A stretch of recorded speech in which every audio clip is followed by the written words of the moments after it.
Mon avis sur Dubaï après 3 jours. À l'heure où je te parle, il est 21h45. On est le 7 février, c'est mon troisième jour à Dubaï et aujourd'hui j'ai fait 1994 euros. C'est pas le sujet, mais bon. Je voulais te parler vraiment, j'ai pas de bullet point, j'aurais peut-être dû en noter, mais c'est pour te donner mon avis sur Dubaï après du coup 3 jours. Donc, comme tu sais, là, pour l'instant, il n'est pas question d'expatriation. C'est juste parce que je suis venu voir des amis entrepreneurs. Mais du coup, le point de vue a peut-être un peu changé sur ça. Alors, on va en parler peut-être maintenant, peut-être plus tard pour plus de watch time. Donc, concrètement, Dubaï. J'avais, moi, comme tu le sais, cette a priori de très superficiel, attention aux scammers, etc. Pour ça, ça n'a pas bougé. J'ai eu pas mal de retours d'amis entrepreneurs qui m'ont dit il faut faire attention, puisque là, en fait, vu que les gens ils savent qu'il y a plein de gens qui ont de l'argent, tu as des personnes qui vont venir vers toi, qui vont essayer de faire ami-ami pour te dire vas-y, investis dans ça, et qui vont du coup te scammer. Ce sont des trucs faux, tout simplement, tu perdras ta thune. Ensuite, par rapport au côté superficiel, j'ai aussi eu le truc où deux ou trois amis entrepreneurs m'ont dit qu'il faut faire attention parce que parfois, quand tu vas dans certains restos, certains endroits, etc., tu as des personnes qui, une fois qu'elles savent combien tu gagnes, elles ne te parlent pas ou elles vont faire exprès d'être potes avec toi pour gratter un peu tout ce qu'il y a à gratter. Donc ça, c'est les deux points négatifs principaux que j'ai eus. Maintenant, on va passer au positif. La sécurité. C'est incroyable. Je suis allé chez mon ami Thibaut, donc premier soir où tout simplement où je suis arrivé. On a fait la salle, on a fait des pecs. Ensuite, on est allé à la piscine de son immeuble. Et quand on est remonté, quand on est sorti pardon de son immeuble, j'ai vu dans son couloir, il y avait plein de gens qui avaient des sacs, des colis Amazon par terre. Personne n'a pris. Personne n'a pris. C'est laissé dans le couloir des putains de colis Amazon et personne ne prend rien. La sécurité à Dubaï est folle. Jour 1, midi 1, premier repas. Il n'y a pas de toilette dans les restaurants, donc ça c'est un peu chiant. Faut que tu ailles. C'est toujours à 2-3 minutes du restaurant, les toilettes, je sais pas pourquoi. Et donc j'étais à Dubaï Mall et j'étais au restaurant qui s'appelle Social House, en face des fontaines de Dubaï. Je te mettrai peut-être une vidéo si jamais tu regardes ça sur YouTube. Ce qui me fait rire, c'est que je te fais le podcast avant même de t'avoir sorti les épisodes quotidiens des vlogs. Parce que j'ai pas encore pris le temps de les monter, je bosse tout simplement sur d'autres choses. Mais bref.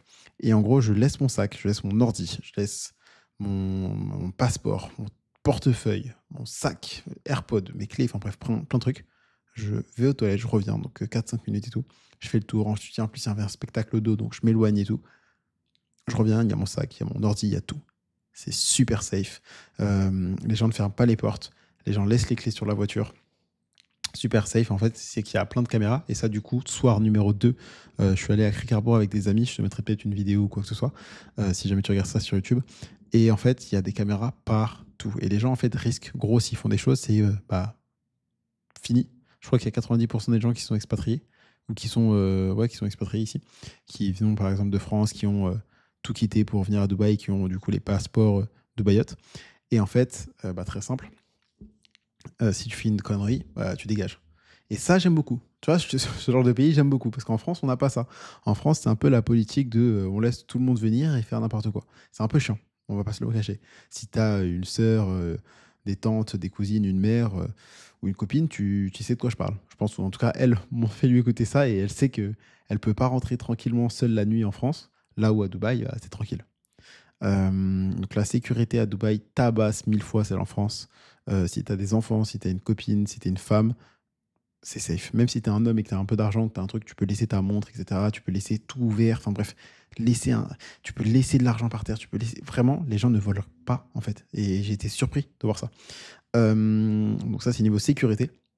Donc voilà, premier jour, on arrive, etc. Le service. Je suis à l'aéroport et, truc de fou, quand le mec me valide mon visa ou mon passeport, il me donne une free SIM de 10 gigas, gratuite. Et j'étais en mode waouh, dinguerie. Je te mettrai une vidéo là en voix off pour si jamais tu regardes ça sur YouTube. C'était fou. Donc on arrive à l'aéroport, le taxi, boum, Uber. Tu prends le Uber, qu'est-ce qui se passe? Tu prends le Uber, tu as un code, tu vas voir plein de mecs qui sont écrits Uber, tu leur montres le code et t'en as un qui vient, il fait ok, c'est moi, tiens, boum. T'as pas à attendre. Oh là là, ça c'est fou, je t'en parle. Tu commandes un taxi ou un Uber, 2-3 minutes d'attente maximum. C'est n'importe quoi.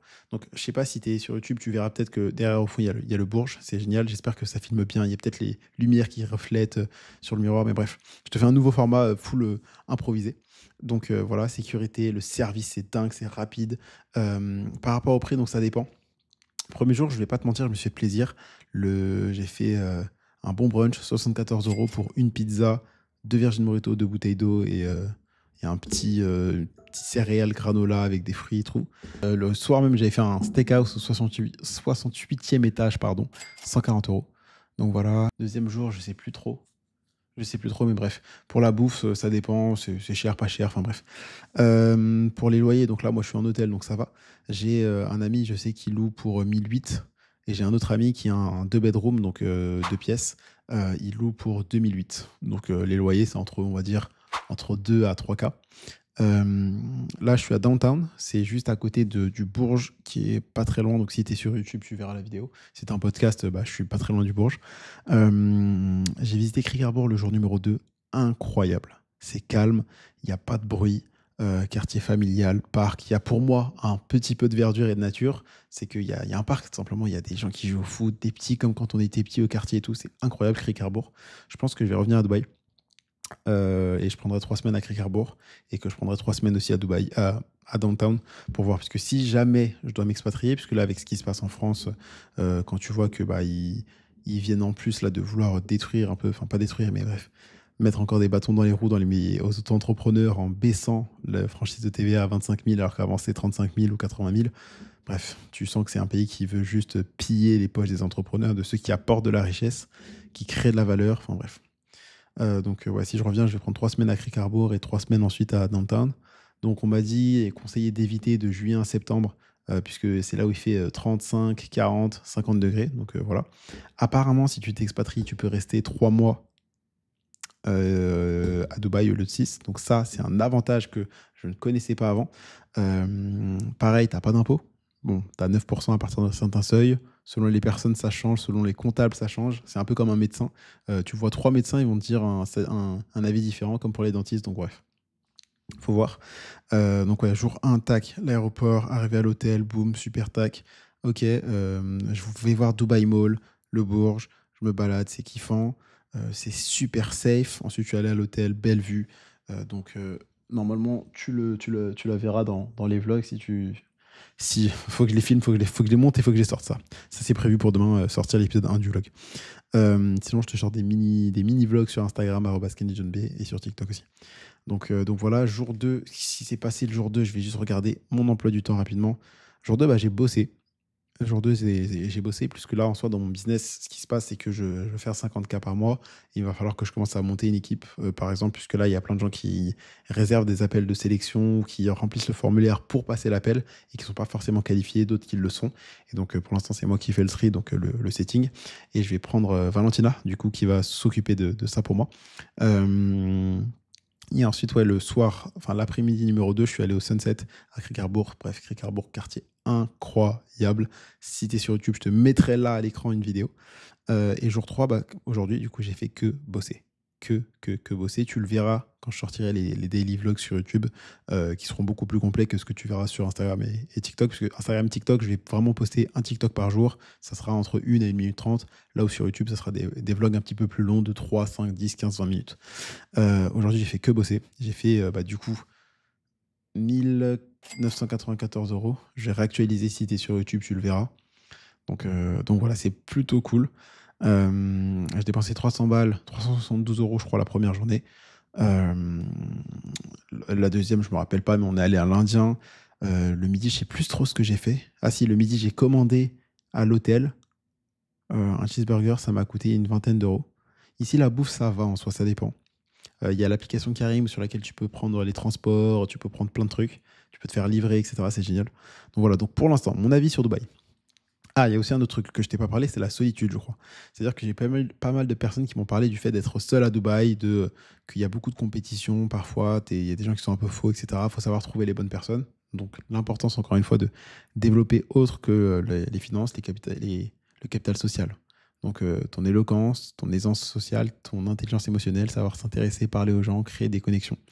Et bien s'entourer aussi. Et bref, Donc, solitude, le fait de rester enfermé. Par exemple, là, tout à l'heure, vraiment tout à l'heure, j'étais en mode, après 3 jours, je me suis dit, j'ai regardé, j'ai fait, ah mince, mais on peut pas ouvrir la fenêtre. Et c'est tout con parce que si je veux de l'air, au final, bah, juste je descends 15 étages et je vais aller marcher dehors, tu vois. Mais j'ai juste pensé à ça et j'étais en mode, ah, ok. Donc, quand je reviens, je ferai gaffe de prendre un truc où, oui, il y a des belles baies vitrées, mais aussi un truc où il y a peut-être une fenêtre. Comme ça, je peux aérer comme ça. Voilà, parce que oui, c'est cool, il y a la ventilation, mais voilà. Donc, bref. Donc, Dubaï, plutôt positif. Il y a mon ami Manoa qui a posté une story en mode Manoa à Dubaï, gros retournement de veste, puisque bah, lui et moi, on était vraiment en mode bah, Dubaï, c'est pas ouf, etc. Mais moi, j'y suis jamais allé. C'était juste que ce que j'aime pas et ce sur quoi je vais toujours me battre, c'est les vendeurs de rêves, les escrocs qui sont à Dubaï, qui te parlent de dropshipping, de trading, et qui te parlent de ça comme si c'était ultra simple, ultra facile, et que tu allais devenir millionnaire en 30 ou 90 jours, que tu allais faire 10 000 euros par mois. Eux, je me bats contre eux parce que vraiment, je trouve qu'il faut arrêter de se foutre de la gueule des gens. Mais sinon, non, j'ai plein de personnes que je connais qui font, que ce soit de l'e-commerce, que ce soit du trading, d'autres qui sont à Dubaï et qui sont legit, tu vois, mais il y en a d'autres où on voit que c'est de l'arnaque. On voit que c'est de l'arnaque et eux, bah, il faudra les arrêter un jour. Malheureusement, bah, l'État ne fait pas le taf et ils sont à Dubaï. Mais bref, donc concernant l'expat, le sujet important, il n'est pas impossible qu'en 2026, je quitte la France. Je pose ça là. Pour l'instant, je suis en France parce que bah, y a ma famille, etc., etc. Mais là, je suis peut-être aussi en train de réaliser un truc, c'est que j'ai payé plus de 56 000 euros à l'État. 56 000 euros, c'est une somme quand même.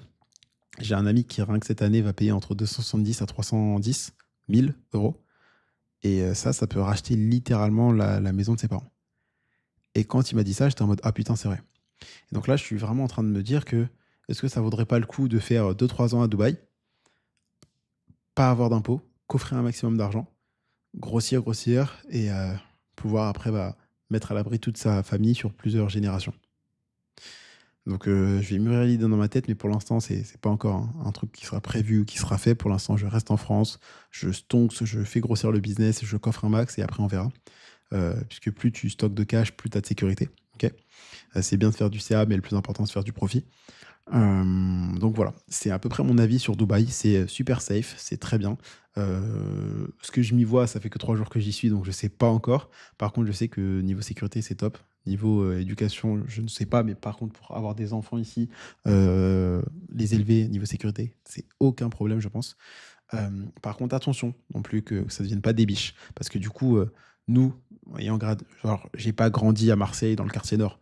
Mais bon, j'ai fait 9-3, j'ai fait 9-4. Donc voilà. Euh, Est-ce que ça rendra pas un enfant un peu trop mignon, un peu trop le mode des bisounours? Je sais pas. Mais à voir, dans tous les cas, j'ai que 24 ans, je vais pas faire d'enfant avant 6 ans. Donc voilà. Donc mon avis sur Dubaï, c'est plutôt positif. C'est pour l'instant, on va dire, entre 8 à 9. J'ai pas encore vu énormément de choses, mais c'est plutôt cool. Dès le premier jour, j'ai voulu voir le Burj Khalifa, je l'ai vu. Je suis à ah oui, 15 minutes de tout. C'est vraiment que là, à Downtown, là où je suis, ou à Crick-Harbour, hein, peu importe, t'es à 15 minutes de presque tout en voiture. Ça va, en termes de bouchons, bah, je te laisse regarder par toi-même si tu es sur YouTube, hein, tu verras. Ça va, il n'y a pas trop de bouchons. Apparemment, il y a un petit peu de bouchons entre 17 et 21 heures. Bon, là, je suis juste à côté de la rue, j'entends pas trop le bruit des voitures. Il y a apparemment beaucoup de bruit la nuit. Je suis à côté, là, encore une fois, hein, j'entends rien. Donc oui, vite fait, quand tu as 2-3 grosses voitures qui passent, vraiment, t'entends. Mais voilà. Donc ça fait à peu près, allez, je regarde, 13 minutes que je te parle. Donc c'est mon avis sur Dubaï depuis 3 jours.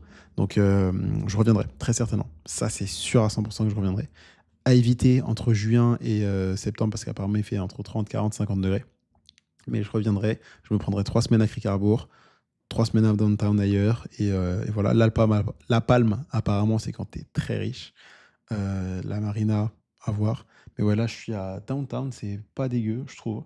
On n'est pas très loin du Bourg, on est à 7 minutes en voiture. Enfin bref, on est à côté de tout.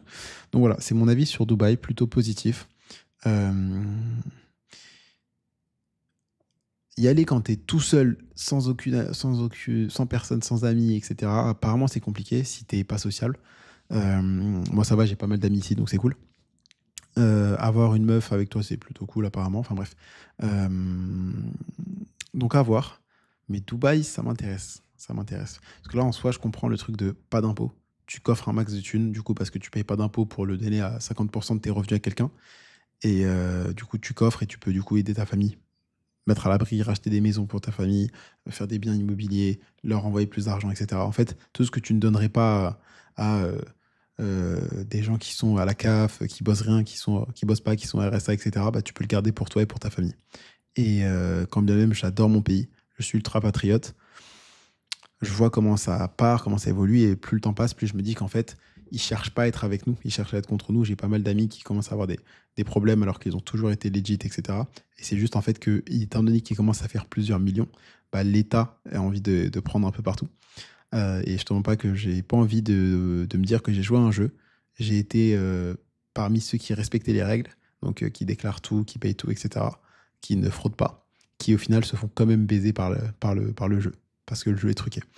Donc voilà, ça doit pas te refroidir d'entreprendre, au contraire, hein, ça t'apporte plus de liberté. Je suis 1000 fois plus heureux aujourd'hui que si j'étais salarié.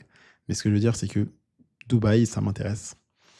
Une expat en 2026 n'est pas inenvisageable. Euh, donc voilà. Je ne sais pas si tu seras encore là quand on va regarder ça. Si tu veux savoir ce que je fais, moi, c'est de la création de contenu. Donc, très simple. C'est poster des vidéos. Tu peux faire des vues. Tu peux être payé pour ça. Derrière, ce qui est bien, c'est que tu peux avoir une deuxième source de revenus en vendant une offre. Ça peut être un e-book, formation, coaching, produit physique ou affiliation. Ça peut être lié à une expertise, une expérience, compétence ou résultat dans un domaine. Et ça te permet de faire 2 000 à 3 000 euros par mois, pouvoir remplacer un salaire, voire plus, hein, pouvoir voyager, être libre, ne pas avoir de patron. Comme là, bah, moi, là, je fais une semaine à Dubaï. Il y a 3 semaines, enfin, j'ai passé 3 semaines à Bali. Il y a 3 jours, littéralement, j'étais à Bali. Et ça, c'est fou. C'est que j'ai pas de patron, je me réveille à l'heure que je vais et tout. Donc voilà, c'était mon avis sur Dubaï. Et là, il est 22h. Voilà, tac, il est 22h. À la base, je vais te montrer, hein. Vraiment, à la base, je devais là dîner, ensuite lire. Donc attends, je vais essayer de te zoomer ça si tu es sur YouTube. Je devais dîner, puis ensuite lire et dormir. Demain, j'ai de la boxe avec des amis entrepreneurs, ça va être cool ça. Mais là, je pense que j'ai envie de te monter ce vlog, de mettre une petite déterre. On a 3 heures d'avance sur la France. Donc là, il est 22h à l'heure où je te parle. Donc ça veut dire qu'il est 19h en France. Est-ce que je poste une vidéo à 21h? On s'en fout en fait. Je vais juste poster la vidéo comme ça. Elle fait des vues, elle en fait pas, tant pis. Au moins, c'est posté. Et demain, donc samedi 8 février, je m'engage à ce que le premier vlog Dubaï sorte. Et je vais du coup faire des daily vlogs sur YouTube aussi. Ça va demander plus de taf, mais à un moment, on est créateur de contenu, on ne l'est pas. Il faut élever ses standards. Et voilà. Donc, c'était mon avis sur Dubaï, pour l'instant plutôt positif après 3 jours. Après, j'ai pas vécu une semaine là-bas, j'ai pas vécu 3 semaines non plus, ni 3 mois. Donc, peut-être que si je reste plus longtemps, ça changera. Mais pour l'instant, c'est ultra positif. Donc, je reviendrai. Je suis pas encore parti, mais je reviendrai, c'est sûr. Donc voilà, n'hésite pas à me liker, t'abonner, mettre un avis 5 étoiles si tu écoutes le podcast, mettre un commentaire, tu as des liens en bio. Je te laisse sur ça. Si tu veux apprendre le métier que je fais, en savoir un peu plus, je t'ai fait une vidéo que tu retrouveras dans la description. Et si tu veux réserver un appel avec moi pour lancer ton business, je t'invite à cliquer sur le lien qui est juste en dessous. Remplis bien le formulaire. Par contre, attention, si tu penses que tu vas réussir à avoir un business qui te rapporte 2 000 à 3 000 euros par mois, voire plus, en investissant moins de 1 000 euros, en ayant moins de 1 à 2 heures par jour, ça sert à rien de réserver un appel. Vraiment, ça sert à rien. Je te laisse sur ça.